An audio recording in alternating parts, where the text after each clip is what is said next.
July 16th to order. Let the record reflect Lori Dudley is absent this evening, and Tom Brins is also absent. Recognition of visitors and guests, I've received no recognition items. We'll stand for Pledge of Allegiance. I pledge allegiance to the flag of the United States of America and to the republic for which it stands, one nation, under God, indivisible, with liberty and justice for all.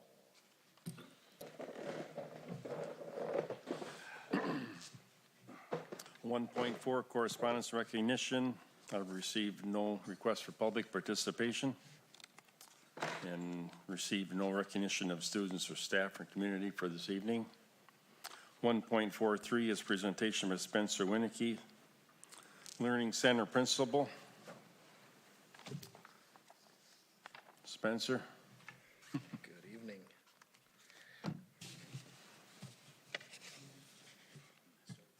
Pass them down, thank you.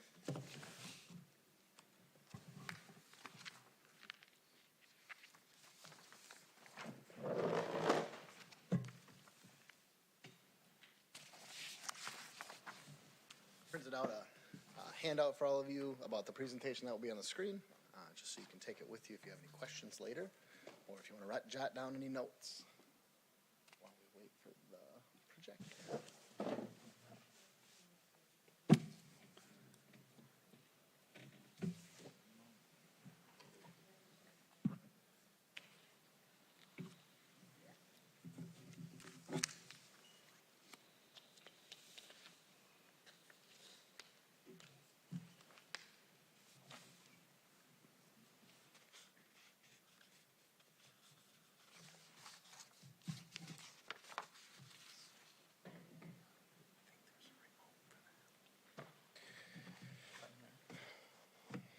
We love technical difficulties.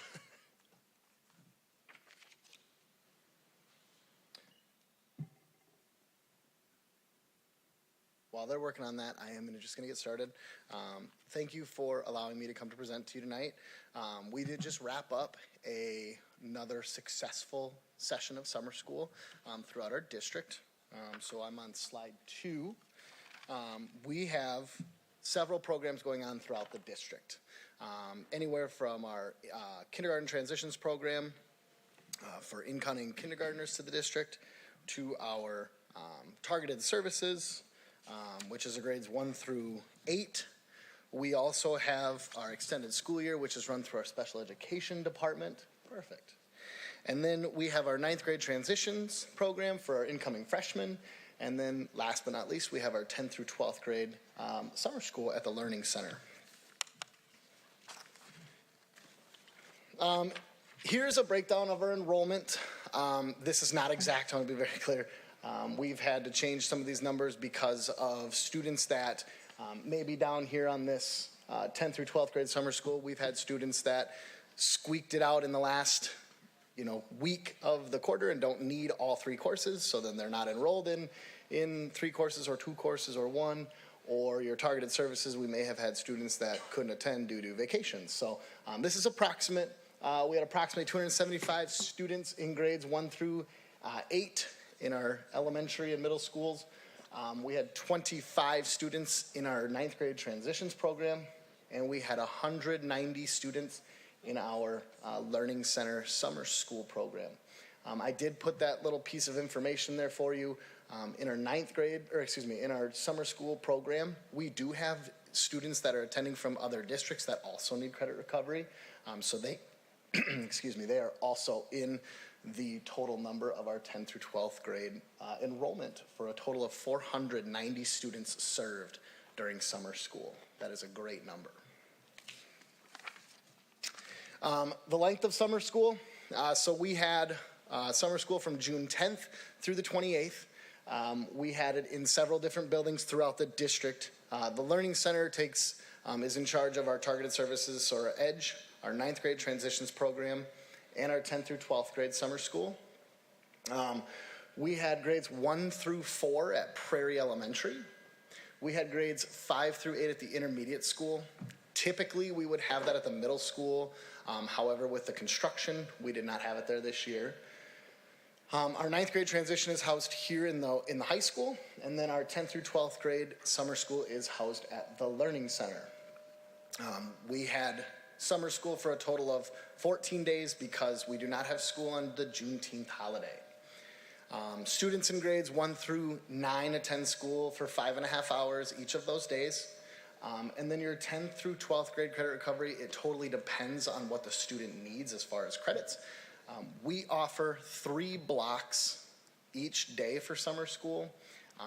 So those blocks are 2 hours long, and each block is worth a half a credit, so 1 class. So they can earn a total of 1.5 credits. So they could be there for 2 hours a day to 6 hours a day, depending on their need. Moving to our targeted services, to give you a little information about our targeted services, all of our students in grades 1 through 8 have their core classes of science, reading, and math. But along with that, we do have elective courses that our students rotate through. So at Prairie, we had outdoor STEM, Phi Ed, music, art. And then at the intermediate school, we had Phi Ed, health, and then agriculture. Also in their day, they have other enrichment activities. We have several of those activities, including, you have your counselor-led social emotional learning. We had a newcomer program for English learners that are new to our country.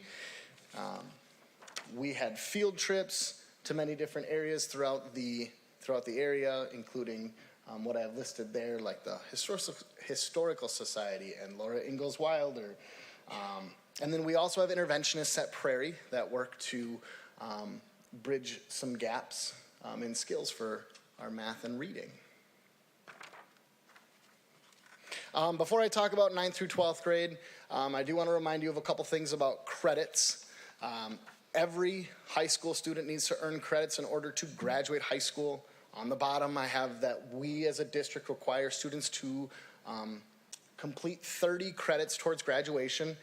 Each class here at the high school is a half a credit, and at the Learning Center as well. But summer school looks a little different for 9th grade transitions.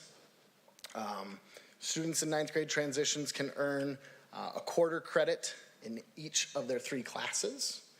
And then at the Learning Center, they can earn a half a credit per class that they take throughout summer school. We can turn to the next one, and I'll talk about 9th grade transition. Ready?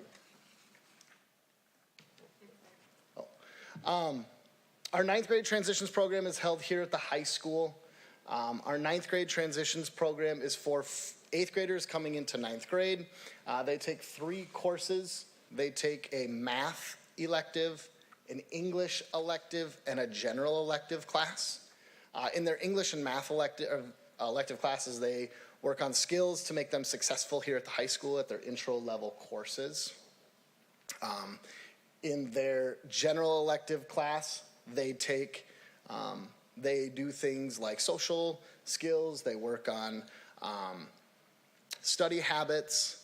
They learn about the mental health resources not only in our building, but in our community. They learn about the logistics of the high school. So they get to see the school when it's not so crowded. They get to learn about schedules and how to earn credits, counselors, administrators. They had speakers come in. So they had speakers from Kivu Law. They had Mr. Hastings and Mr. Brands come in. They had Surrey from Creative Healing Space. So they had a lot of opportunities to hear from several different speakers. And then also they did take a couple educational field trips on Fridays to different businesses and post-secondary educational institutions throughout the area. And that is on this slide here. And we can go to the next one. This is our 10th through 12th grade courses. These are what we offered. I broke it down for you by content area. As you can see, we were able to offer a lot of classes for our students. There are required courses in here, but also elective courses, because students not only need required courses, but they also need elective courses as well. I won't go through all of the courses as you have them there, but we were very thankful to be able to offer all of these opportunities to our students. Here's a breakdown of the staff that we had for summer school. We had 37 teachers in grades 1 through 8 with 20 educational assistants helping them out in the classrooms. We had 3 teachers here at the high school. We had 13 at the Learning Center, and we had 3 administrative support staff that helped out. Myself as the principal, and then Katie Peterson as our targeted services coordinator. For any teachers or educational assistants or support staff or custodial staff or kitchen crew, just on behalf of us at the Learning Center, we want to thank you for what you have done for our kids and providing these opportunities for them. It was very successful. At the conclusion of summer school, we had 19 kids graduate, which is a good number to see that we're continuing to graduate students. Of that 19, one of them was from outside of our district, so let's just look at the 18. Last year at this time, the board was presented with the option to change the policy from students being able to walk. The previous policy was being within a half a credit, and we changed it to a credit and a half. Just to give you an idea, of those 18 students, because one of them isn't in our district, only 5 of them were within a half a credit. So 13 students would not have been able to walk had we not changed that. So that's awesome to have those kids be able to walk and graduate. And then last but not least, here's a breakdown of all the credits that were earned. As you can see, we have a wonderful number of 186.5 credits. I broke them down into each content area for you. The 9th grade transition, because they're all elective credits, they would be in your electives. So each class is worth a half a credit. If my math is correct, we passed 373 classes during summer school. You're probably wondering what was the total number of credits possible. The total number possible was about 236.5 credit for a 79% success rate. And I will open it up to you if you have any questions for me. Okay, any questions for Spencer? Aaron? So in terms of the, how expedited a class is in summer school, is it correct to think that typically a class that is done in 3 weeks in summer school would otherwise be stretched out over an entire quarter at the high school? Correct, yep. So how do people, how do teachers and students get through so much curriculum in 3 weeks versus the standard quarter timeline? Great question. So when our teachers take a look at what they need to teach during summer school, they look at the standards that need to be assessed, or what students need to show proficiency on. During the regular school year or during a regular quarter, you may have different projects or different enrichment activities that may be offered, which we would take some of those out to just hit the standards. The classes are slightly longer in the summer school during those 3 weeks, but not a great deal. Thank you. Mm-hmm. Sure. Obviously, the summer school is usually targeted toward students to make up credits. Is the summer school open to students who, instead of making up credits, are trying to get ahead of the game on it, or be more preventive in case something should happen? Because of our size of students that need those credits to graduate, that need to recover that many credits, we don't have a ton of room for students to get ahead of the game. We did have a couple students that just needed to get back to their 2 credit cushion, but typically we have so many students that need the credit recovery that it's very limited. Do we have students inquiring about being able to take summer school even though they're not required to? That is a question at the high school that they would ask. I have not heard that question. Students are pretty excited to get out the door for summer and get to work. So I have not heard that question, but the counselors here may have. Mr. Chairman, a question for Mr. Winicky. If you could speak a bit more to the 275 in that 1 through 8 category. Yeah. And what, obviously our younger students, are they in jeopardy of not advancing to 4th grade, for example? Or what is the target service indicate? Great question. So first of all, our enrollment numbers all depend on our staffing, right? We have to have enough staff to be able to accommodate the needs of all of our students. And then we work with our building administrators on which target groups to target for the summer school programming. During that time, we typically have bridged the gap and tried to get students from maybe right below that showing proficiency to get them over the hill to try to prevent the summer slide. We've also done where we target the lower group, the lower educational group that may need more support to, again, prevent that summer slide. But however many we do enroll, it depends on our staffing, but that's what we look at, is to try to bridge the gap of those skills in math and reading and science. Spencer? Yeah. So of those 275 Matt's talking about, how many of those are actually special ed students? Because I know, like my daughter, we put her in this summer just to keep her acclimated with the school setting. So that all depends on, like I had said, we have extended school year. We also have EDGE targeted services. Students will be referred for the different entities or the different programs depending on what their need is and what their ability is, right? So our extended school year, they have a criteria, and then we also kind of look at, where we need to bridge those gaps.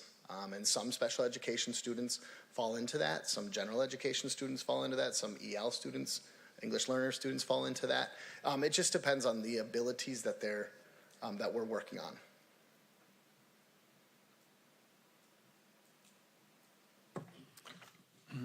Any further questions for Spencer? One last question, Mr. Chairman. Historically, how does this number compare to where the trend has been for enrollment? Great question. I thought of that question on my drive over.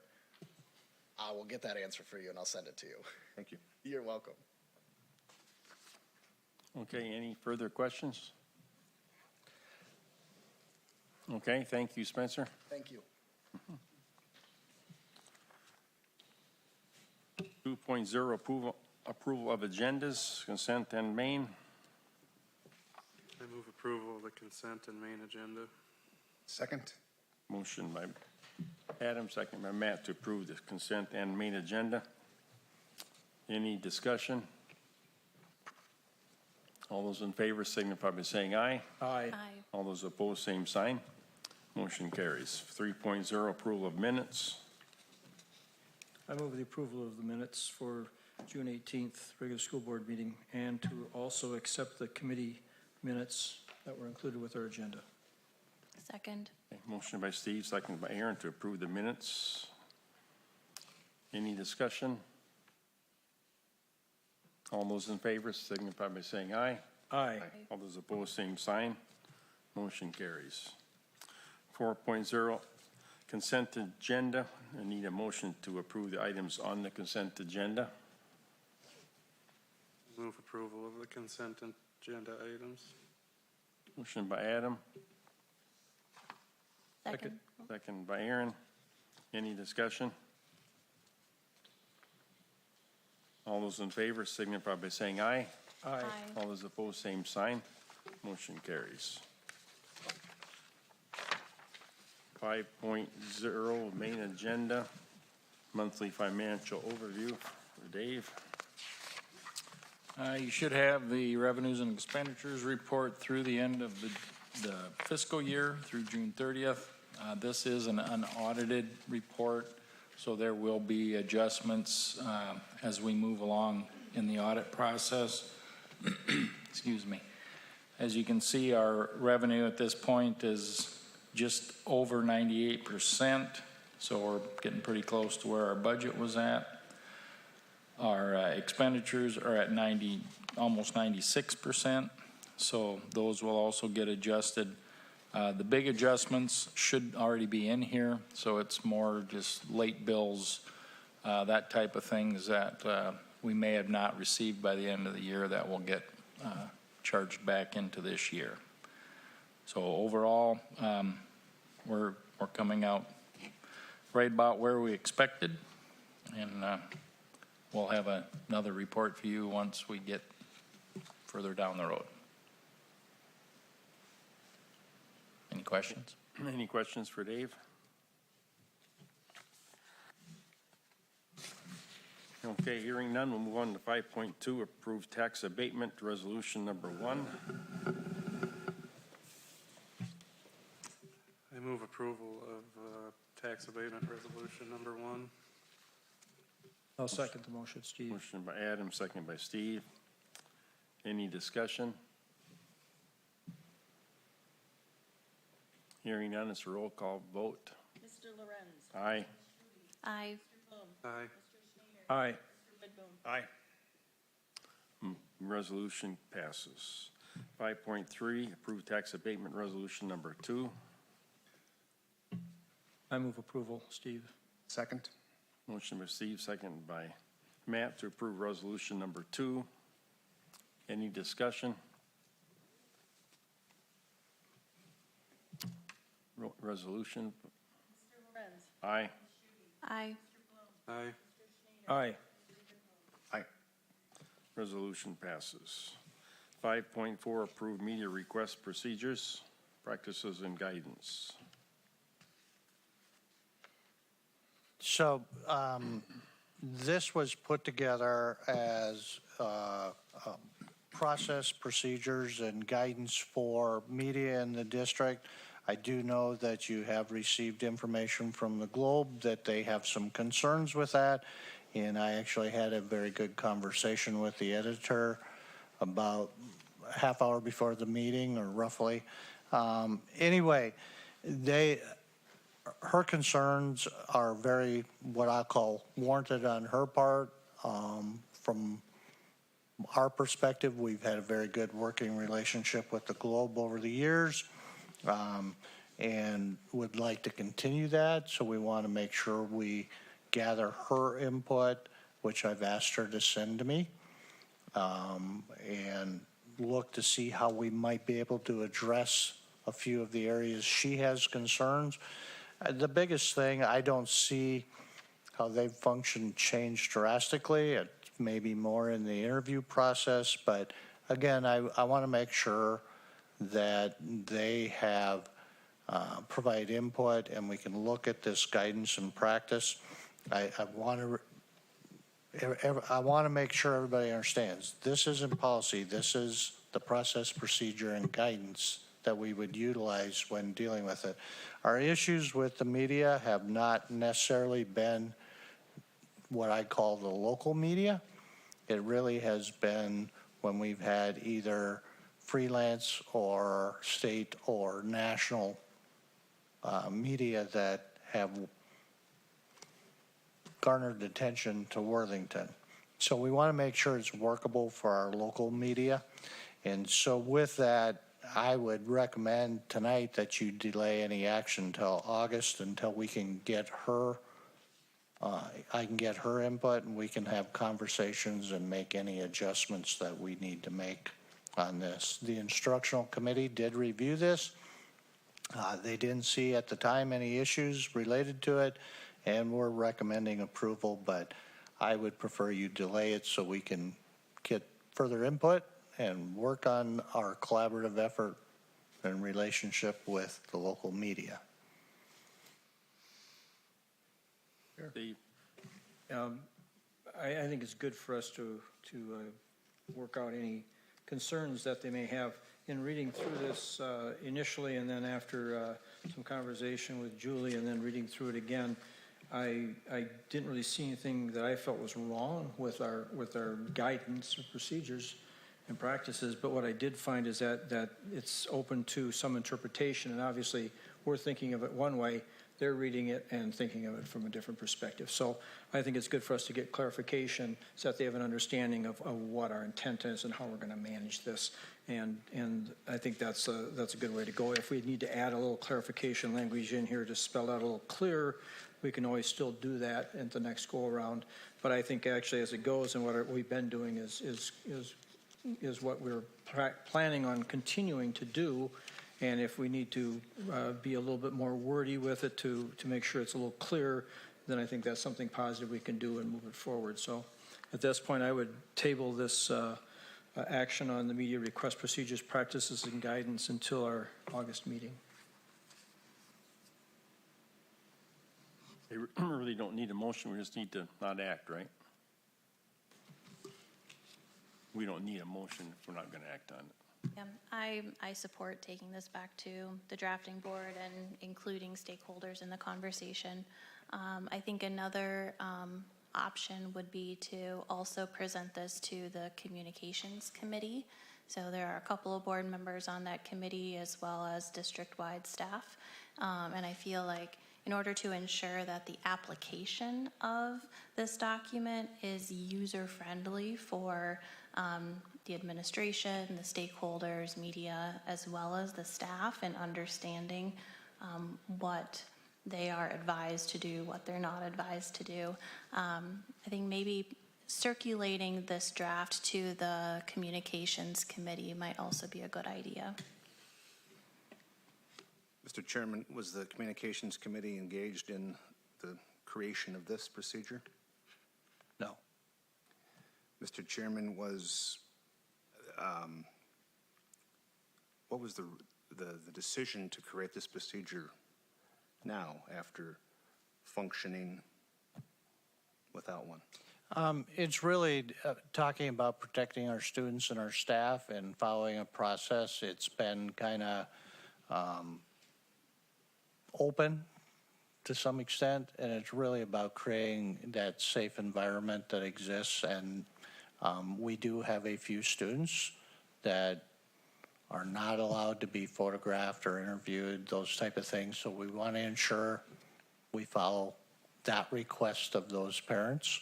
And so over the last few years we've had, well, actually the last 10, you can count on state and federal or national news. We've had at least one request, if not multiple requests, for different things. So it's trying to create a standard that we can follow. And I understand it's not a policy, but I don't like adding more policies, and this is a procedure that I understand the intent, and I totally support the student-related information part of it, but as an individual that works in the media and looks at opportunities to put our students out in front in a positive way, if there's several steps that I have to go through to do that, I'm going to just be inclined to not do it, because so much of it happens on an instant reaction of the contest is today, I got their phone number, I'd like to put them on the radio. And so I understand that the intent is to protect our student, which I understand. I also understand the intent is outside the area media, but I think the procedure has to be dripping with common sense and simplicity so we don't complicate it to the point where we lose our local effective coverage.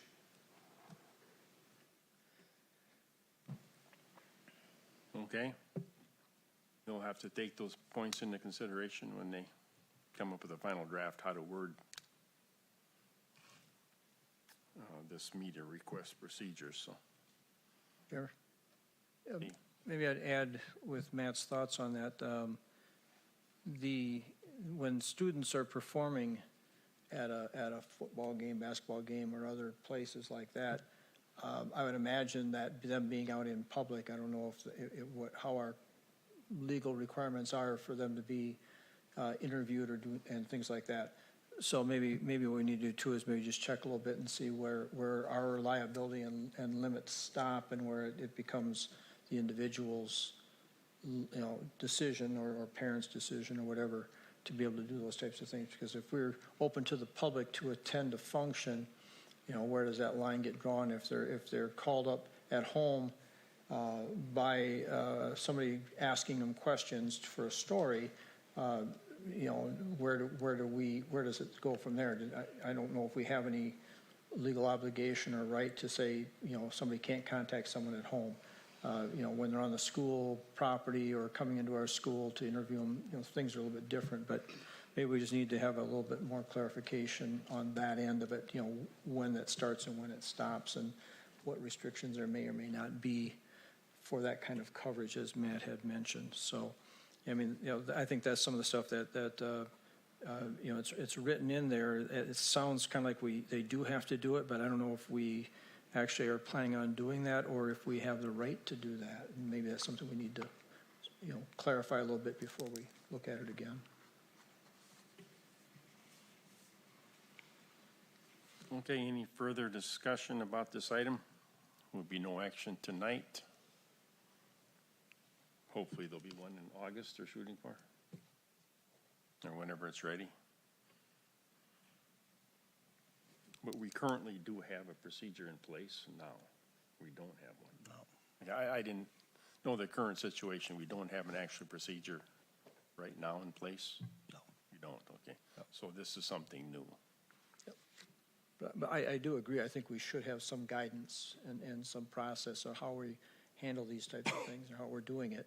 I think it's just that we need to be a little bit more extensive on spelling it out, how we're handling it or how we're doing it, and when we put it in there, so it's clear to those who are trying to access students and staff, and for the students and staff, as we said earlier, so that they know what the practice and policy, or not policy, but practice and, that we're doing and how we're handling it, so that they know, what to do if they're approached. Aaron? The current draft mentions an online form on the district website for media to submit if they're interested in speaking to a student or staff member. And I didn't see it online now, which would make sense if this policy isn't yet passed, but it'd be nice if that could be inserted or as an enclosure with the next draft, just so we kind of have a sense of what it will look like for the media on the front end when they submit that request. Okay, we will wait for the next presentation of what they developed for practice and guidance. Okay, we'll move on to 5.5, approve long-term facility maintenance plan.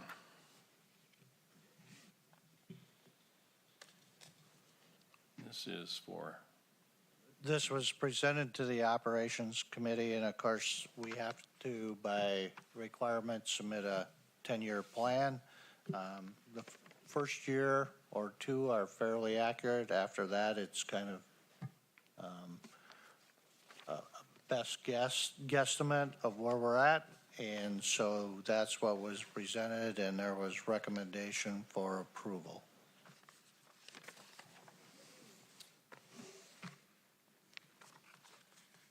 I move to approve the long-term facilities maintenance plan. Okay, motion by Aaron, Second. second by Steve, to approve the long-term facility maintenance plan. Any discussion? This went through the operations, you said? Correct.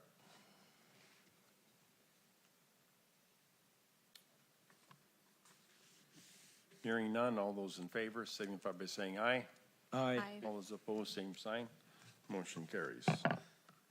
5.6, student handbook changes.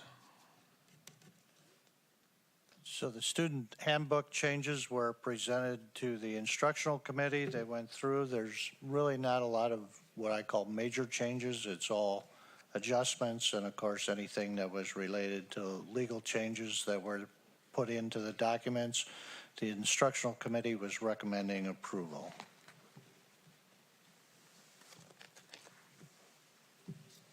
I'd make a motion to approve the handbooks. Motion by Steve, Second? second by Matt, to approve the student handbook changes. Any discussion? Were these changes sent to the entire board? Pardon me? Were the changes or draft handbooks that we're voting on tonight sent to the entire board? No, I think they were just the instructional. Okay. I would like the opportunity to review them before I vote on the handbooks, so there we can, I would make an amended motion to table the vote until the handbooks can be circulated to the entire board.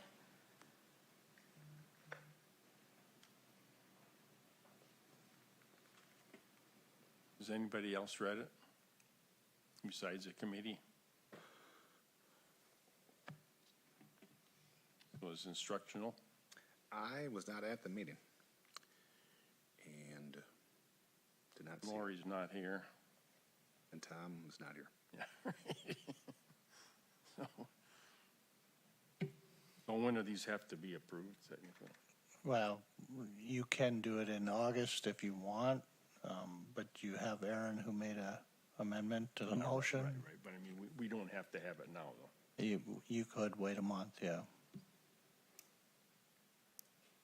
Okay, so the amendment is to You- delay it a month. Yeah.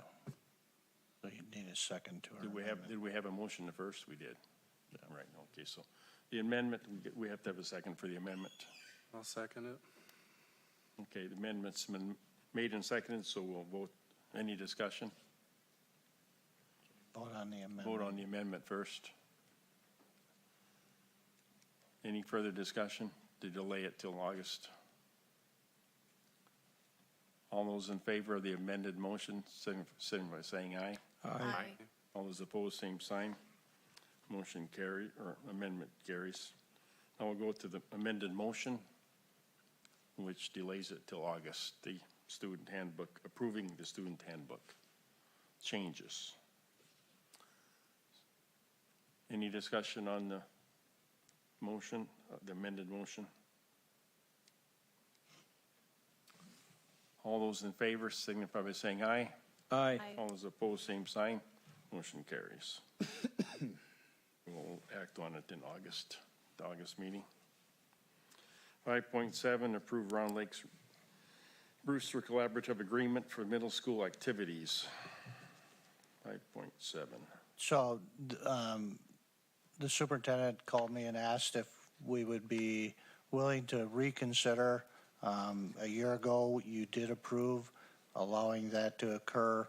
And then, based on that, I presented to the instructional committee, who again is recommending that you approve a collaborative agreement for the 7th and 8th grade activities. And I did send it to Mr. Hassing, and he sent it to their school attorney, and they had a recommendation. So he did make an adjustment to it, which I'm perfectly fine and think it's good. It just talks about the two athletic directors working together, so that would be A, on the allocations of cost and how the costs are on a per participant basis, which is how we do it anyway. It's just fair, however many participants based on the total number is how it gets, the costs get divided up. And the second one was related to special education classes or students, and we allow them to participate based on their IEPs, and they must be making satisfactory progress to participate. So it was a good addition and fits well, and the recommendation, of course, would be to approve that.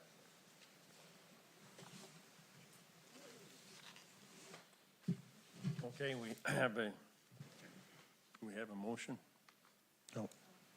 No, we need a motion. I make a motion to approve the agreement. Motion by Steve, Second. second by Aaron. Any discussion? Mr. Chairman, just a question as to if it pertains to 7th and 8th grade students, why does the language go through 12th grade?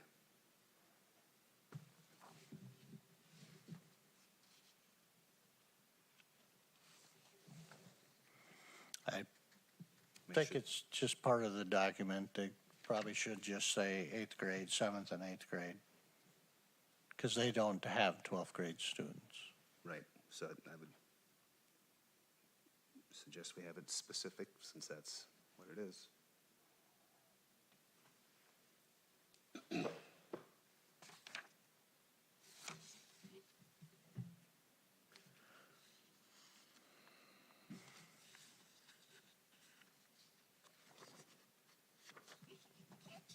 I would amend my motion, if it's acceptable to Aaron, to change the agreement to read 7th through 8th grade instead of 7th through 12th within the document.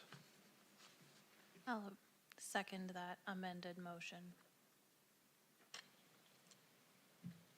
Okay, we'll have amended motion to change it to 7-8 from 7-12. We have a motion and a second to the amendment. Any discussion? All those in favor signify by saying aye. Aye. All those opposed, same sign. We'll go to the main motion, which has been amended to 7th and 8th grade. Correct. Any discussion? We've done this in the past, correct? Any discussion? All those in favor signify by saying aye. Aye. All those opposed, same sign. Motion carries. 5.8, approve organizational charts. This was.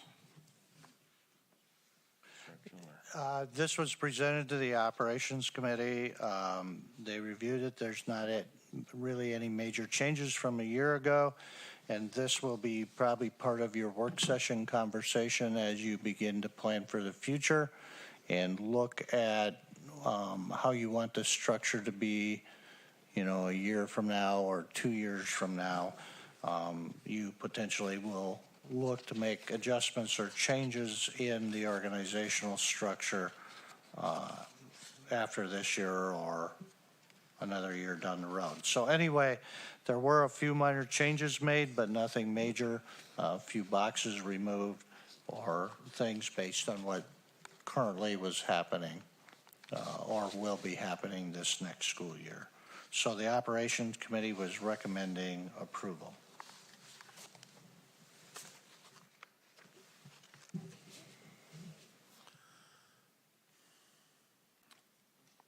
Okay, we need a motion.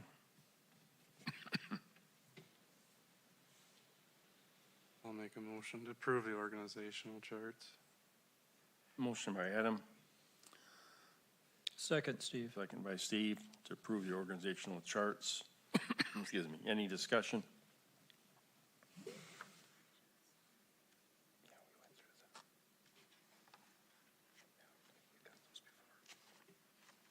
Excuse me. All those in favor signify by saying aye.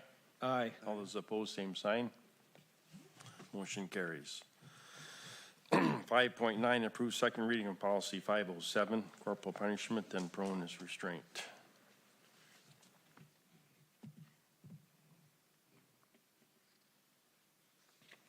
I believe this was presented to the instructional committee, and again, the changes were related to legislative changes. We checked it against the existing policy, and again, most of these are pretty much related to what occurred in legislation. So the recommendation was approval from the committee.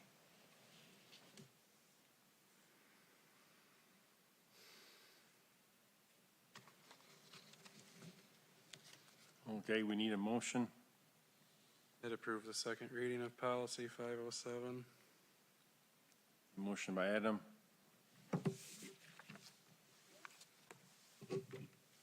I'll second. Second by Steve to approve second reading of policy 507.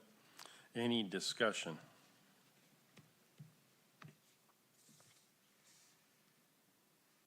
Hearing none, all those in favor signify by saying aye. Aye. All those opposed, same sign. Motion carries. 5.10, discuss approve first reading of policies 507.5. So policy, School resource officer. Policy 507 is not a required policy, and the board asked that I send it to the police chief to review, and his statement was related to it, basically follows current legislation, and that's what the policy actually says. So it follows, substantially reflects statutory requirements, and it's board determination if you want to have this policy or not. And at this point, the committee did recommend approval.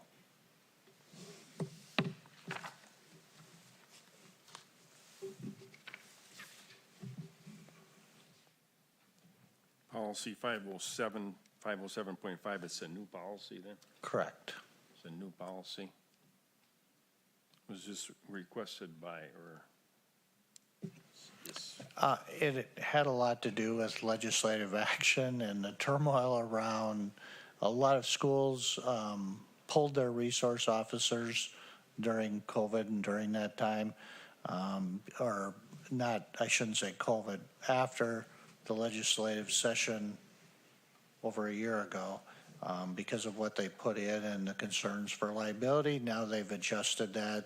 So many schools have put their school resource officers back in place, and this policy reflects the legislation.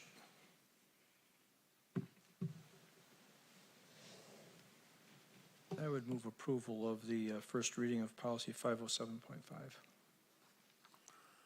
Motion by Steve, Second.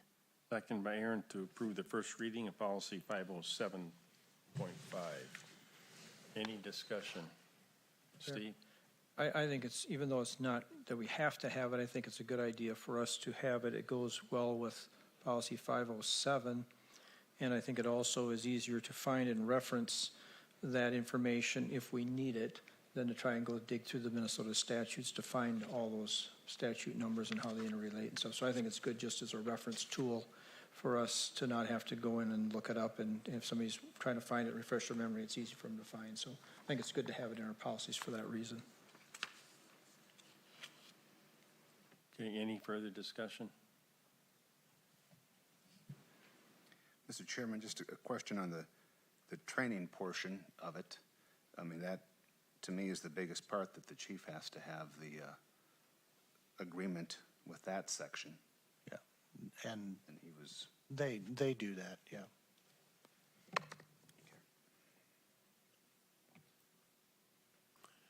Any further discussion on policy 507.5? and it was verbatim policy taken, and From MSBA's model, yep.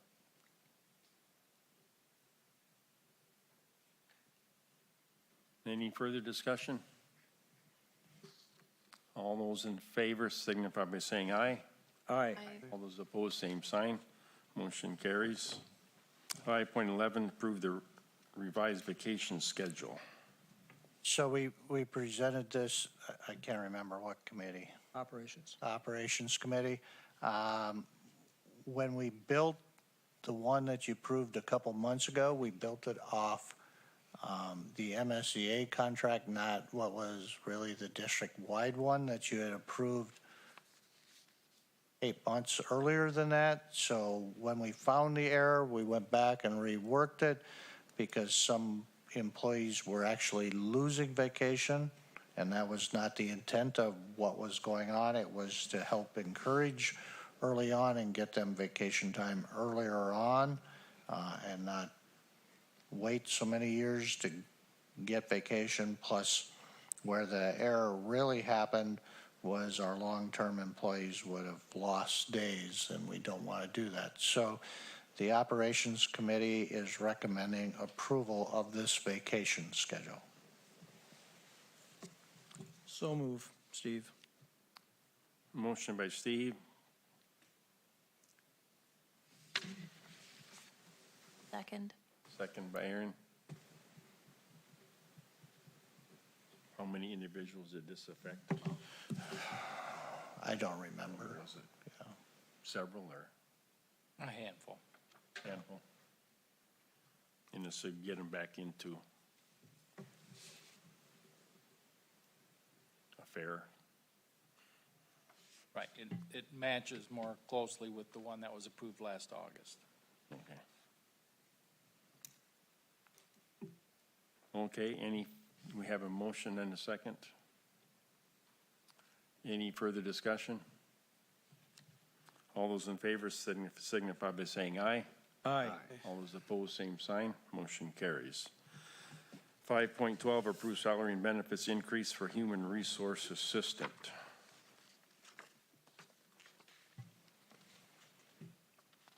So the recommended action is to approve the salary and benefit increase for the human resource assistants for 24 through 26. The increase was 6.45% for the first year, 4.42 for a total 11.15 over the 2 years.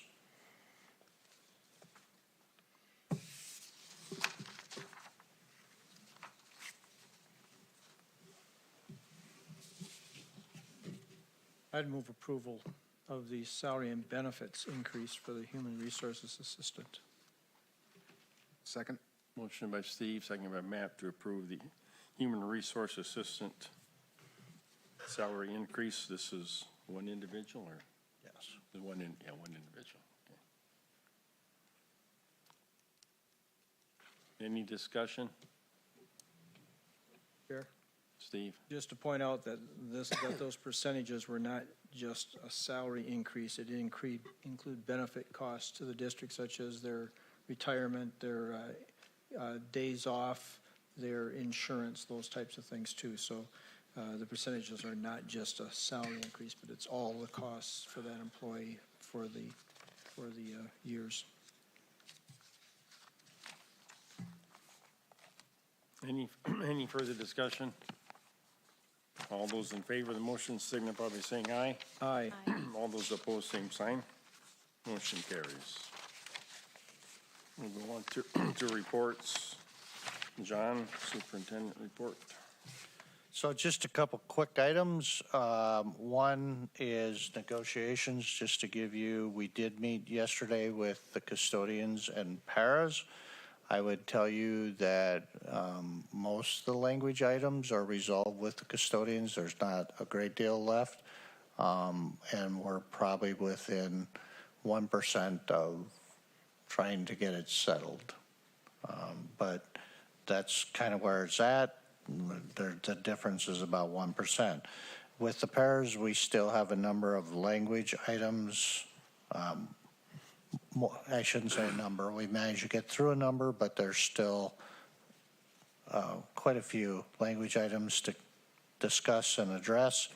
And we're probably about 5% difference right now compared to the miles we were apart previously. So a little closer, but next meeting for the secretaries will be August, I think it's 19th, along with the paras, and we don't have another date for the custodians yet. The last item is I am not able to make the radio station in the morning at 7 a.m. with Mr. Woodbloom and his entourage at the radio station. Is anybody interested in doing that? Otherwise, it'll be a phone call or I'll twist Mr. Noble's arm.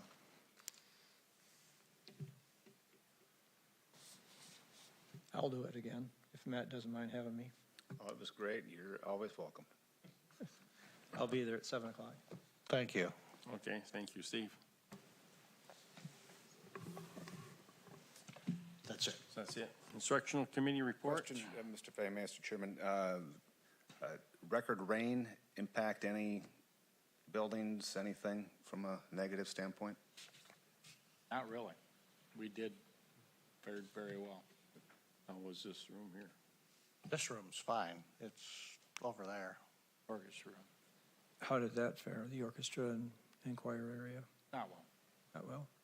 We've had two instances so far this year, but Do we have a solution to that problem? It's been 4 or 5 years or whatever, 6 years. I've lost count of how many years we've been dealing with this now. Are we going to take some kind of plan to take some kind of action to find a way to, we have another hopeful solution, but we have to do a little investigating. okay, Just waiting for the people we need to be able to come take a look. good. So, Good. no I promises. know for a while there, we got by and didn't have any problems, and then all of a sudden it shows up again. So I was kind of hoping it self-corrected, but it appears it hasn't. And I think it's time for us to do something to fix it and correct it, so I don't have to go through that.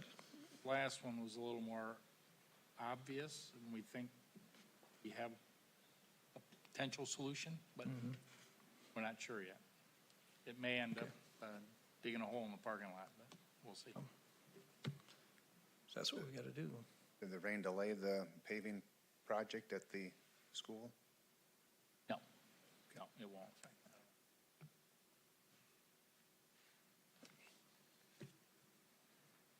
that. Okay, instructional committee. Or he's not here. And Tom's not here. Tom's not here. Who else is, That's it. Matt's on It there? was not in attendance, Mr. Chairman.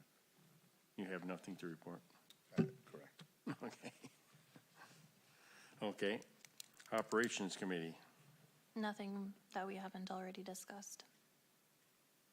Okay, any other reports? Other business? 8.0 future business board work session. I believe we have it scheduled for August 29th at noon to 2 o'clock.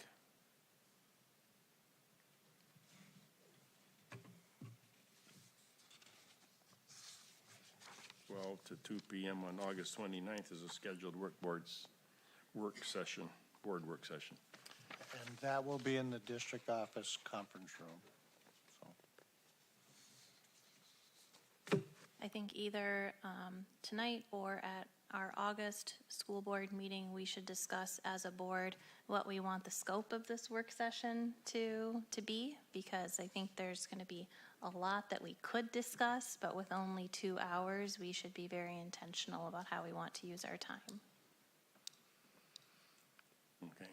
I think discuss it at our August meeting, then we'll know more about what happens with the election and what we gotta talk about with that or not talk about. Okay, we'll define that at the August meeting. Any further business? Mr. Chairman, one last question to Mr. Landgard regarding hiring and filling of positions prior to the school year. we're getting some of them filled. We're still in need of special ed, and the high school has a couple positions, and middle school, I believe, has a couple positions. Prairie and intermediate are getting close. Is there a need to discuss any more bonuses or any other incentive packages? Not right now.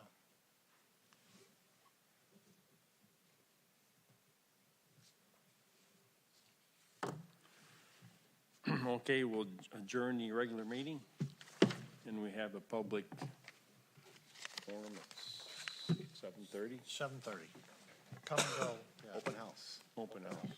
Have some cookies.